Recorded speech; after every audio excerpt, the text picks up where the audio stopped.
Երևանյան այս փոքր արտադրամասում ծիրանի, դեղձի, սալորի, դդմի կորիզներից, ինչպես նաև կտավատի սերմերից, ընկույզից եւ նշից սառը մամլման եղանակով ստանում են բնական յուղեր։ Դնում ենք վրան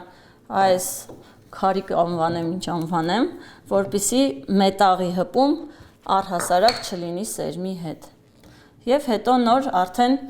միացնում ենք ճնշման սարքը։ Մինչև 50 տոննա հասցնում ենք աստիճանաբար, որպեսզի սերմը հասցնի հանգիստ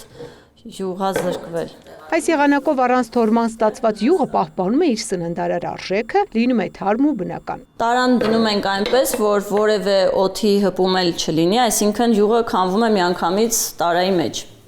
Տարան անպայման պիտի լինի մեզ մոտ ապակյա, որից հետո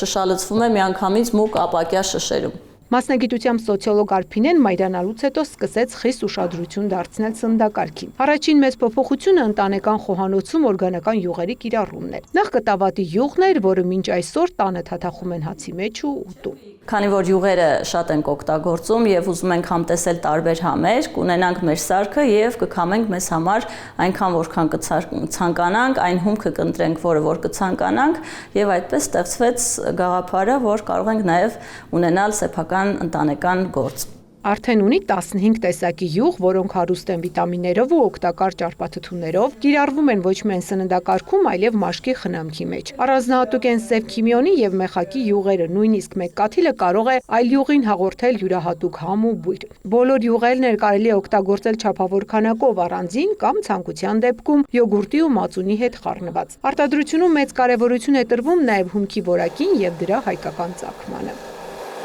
Պարտադիր չի, որ ինքը սերտիֆիկացված լինի, բայց վստահելի մատակարար է, գնում տեսնում ենք, որ հողին որևէ թունաքիմիկատ չի տրվում։ Արփինեն սոցիալական հարթակներում պատմում է ոչ միայն յուղերի, այլև յուղազերծված սերմերի օգտակարության մասին, որոնք հարուստ են սպիտակուցով եւ բջջանյութով։ Մենք սրանք անվանել ենք նիհարեցնող սերմեր, քանի որ ավելի քիչ ճարպ են պարունակում եւ հանգիստ մարդիկ կարող են օգտագործել իրենց ռացիոնում էլ ավելի շատ, քան օգտագործում էին։ Կարող են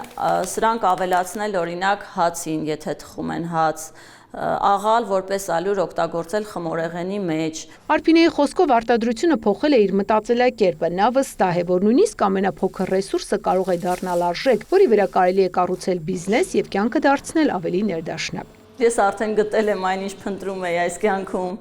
Ունեմ իմ սիրելի ընտանիքը, ունեմ իմ սիրելի գործը, այսինքն ամեն ինչ արդեն դասավորված է, իհարկե ես դեռ շատ անելիք ունեմ։ Մոտ ապագայում յուղերի հիմքով կարտադրի նաև խնամքի միջոցներ։ Ծաղկանուշ Միրզոյան, Ռաֆիկ Սողոմոնյան, լուրեր։